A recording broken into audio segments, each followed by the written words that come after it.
Et salut à tous, c'est Captain et je vous retrouve pour la critique de l'épisode 18 de Gotham.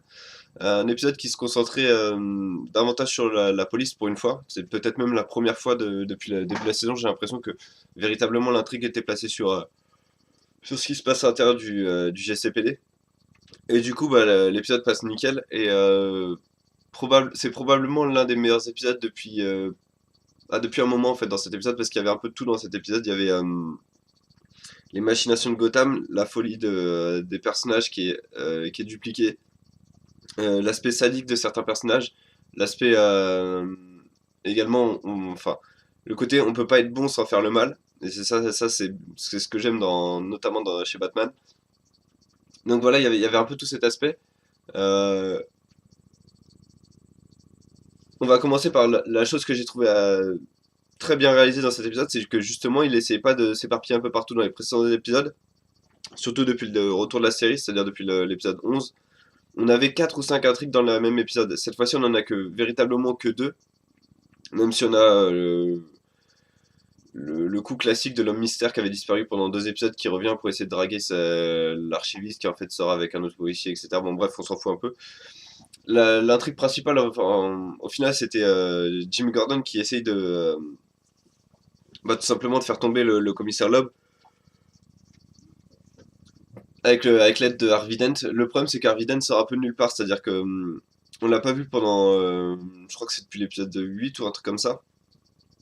Et d'un coup, il arrive, on sait pas trop pourquoi. Bon, c'est pas tellement un problème, mais bon, j'ai trouvé que c'était un peu facile de la part des scénaristes de dire bon bah pour cet épisode, voilà, on a Harvey Dent à notre disposition, donc on va le mettre là. Mais le côté assez sympa, c'est que voilà, on avait une vraie enquête de police avec des complots, donc on voyait donc en fait c'était là-bas c'était Flash qui avait été libéré par Loeb grâce au témoignage de Harvey Bullock, mais en fait on apprenait que Loeb avait tout simplement ils appellent ça un common pot, c'est-à-dire avait comment dire, une action ou une personne qui leur était, j'arrive pas à trouver le mot, enfin, une action, voilà, une action mauvaise, une action répréhensible, comme le pote l'est pour Gordon, c'est-à-dire que Gordon travaille avec Molpot, donc un criminel. Donc du coup, Love a ça sur tous les policiers. Du coup, il a comment dire, il peut exercer le chantage sur eux, comme il le fait sur Love pour que Flash soit libéré.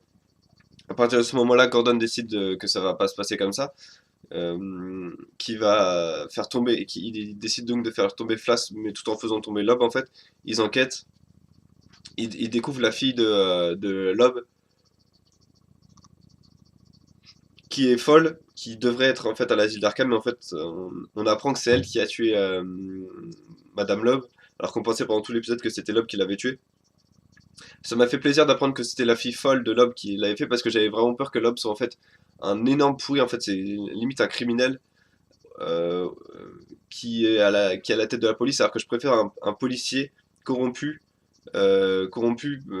terrifié en fait par le fait que la mafia a la main sur lui. Et du coup, il est obligé de corrompre, de faire des choses dégueulasses dans la police, parce qu'il n'a pas le choix. Je préfère largement ça à la solution, Lob est en fait un criminel depuis le début, etc. Et comme ils sont en train de le faire avec Flash, je trouve que c'est pas tellement bien fait. Alors que là, avec Lob, c'était bien fait. Donc voilà, tout le côté enquête était sympa, le côté voir voilà l'équipe entre Gordon Bullock, Pingouin et Harvey Dent était assez sympa. Même si Harvey Dent et le Pingouin se sont pas rencontrés, j'aurais bien aimé voir la première rencontre, mais bon, honnêtement, heureusement que ça se fasse pas tout de suite parce qu'on s'en fout un peu en fait que Double Face et le Pingouin se rencontrent alors qu'ils sont encore que l'ombre de ce qu'ils vont être plus tard. Donc en fait, au final, heureusement qu'ils se sont pas rencontrés. Mais là où c'est sympa, c'est que ça finit sur Gordon qui, au final, fait encore une fois, comme dans l'épisode où Gordon avait fait tomber Flash, c'est-à-dire que Gordon fait exactement sur Lob ce que Lob aurait fait sur lui. C'est-à-dire qu'il a un chantage sur Lob, il a sa fille entre guillemets en otage, et donc il sait qu'il a la main sur Lob, et désormais, et donc en gros, il en fait sa marionnette, et du coup, On a l'impression, ça renverse encore une fois les situations, c'est-à-dire que Gordon devient, devient entre guillemets ce qu'était Lob, et du coup il devient ce qu'il a combattu pendant l'épisode. Et ça c'était plutôt sympa, et comme expliqué à la fin par Bullock à Gordon, peu importe ce que tu fais de, enfin ce que tu penses faire de bien, au final ce que tu as fait de mal reviendra toujours te hanter, donc du coup c'est ce qui arrive à Gordon.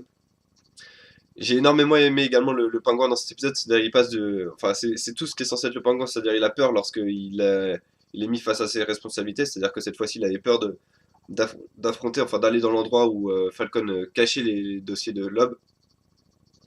Mais au final il retourne la situation à sa main et surtout le twist final où il oblige ce couple de vieux à s'entretuer parce qu'il lui reste qu'une seule balle dans le fusil à pompe, donc pour qu'il puisse tirer sur le survivant, ça je trouve que c'était brillant comme idée. Et c'est clairement l'idée du personnage que je me fais. Et voilà, c'est encore un coup tordu. C'est ça que j'aime voir dans le Pingouin et dans Gotham. C'est vraiment ça que j'aimerais voir plus souvent. Et à côté de ça, donc on a la deuxième intrigue à côté, l'intrigue secondaire, c'était sur Fish et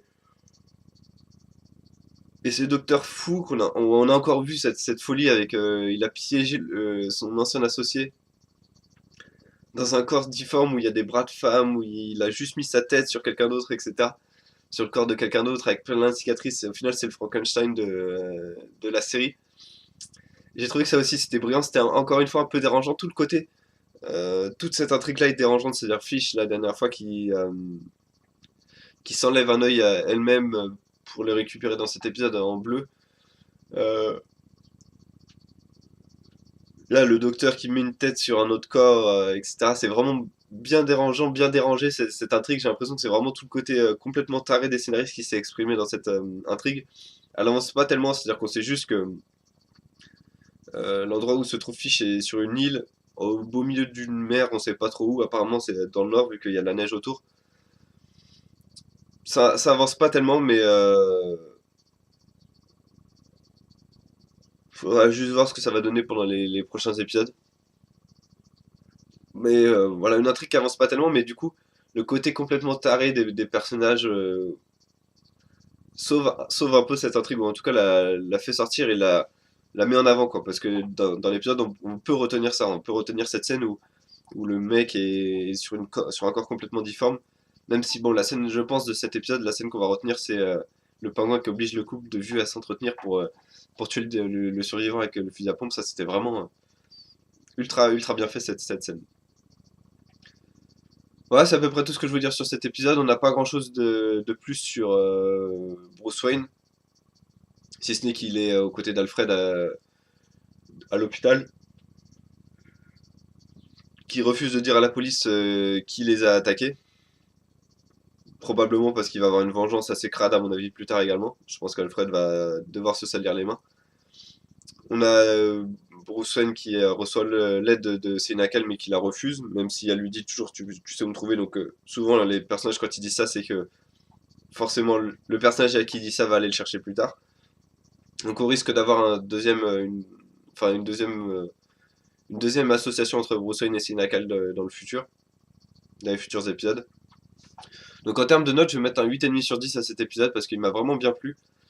Euh, Peut-être, enfin le truc qui m'a un peu déplu, c'est l'intrigue avec l'homme mystère, donc on s'en fout complètement. Ça avance pas depuis le début de la saison et franchement les intrigues amoureuses avec ce personnage-là, ça m'intéresse pas du tout. Euh, L'intrigue sur Fish qui avance pas tellement. Surtout qu'en fait, elle est tellement facile. Je veux dire, Fish a manipulé un peu tout le monde, alors que, je veux dire, les gens, ils sont 4 contre elle, ils ont juste à la prendre, à lui tordre le cou, et puis voilà, c'est fini, quoi. Elle n'existe plus, elle a plus la main sur n'importe qui. Donc voilà, des petits défauts, encore une fois, du côté de l'intrigue de Fish, l'intrigue sur le mystère qui n'était pas nécessaire. Mais sinon, un épisode solide, avec pour une fois une intrigue policière, et encore une fois, le renversement entre Gordon qui devient quasiment ce qu'il a combattu. Donc voilà pour cet épisode de 18 de Gotham, encore une fois un bon épisode. Je vous retrouverai la semaine prochaine pour l'épisode 19 de Gotham. J'ai pas regardé s'il était diffusé la semaine prochaine, j'espère qu'il n'y a pas de pause, donc j'espère que je dis pas de bêtises. La critique écrite le lien sera dans la description. Et puis bah sinon entre temps je ferai des critiques sur les films d'essai récemment sortis, en dessin animé en tout cas, les DC animated. les dessins animés DC, et donc bah, moi je vous retrouverai donc pour ces critiques. À bientôt.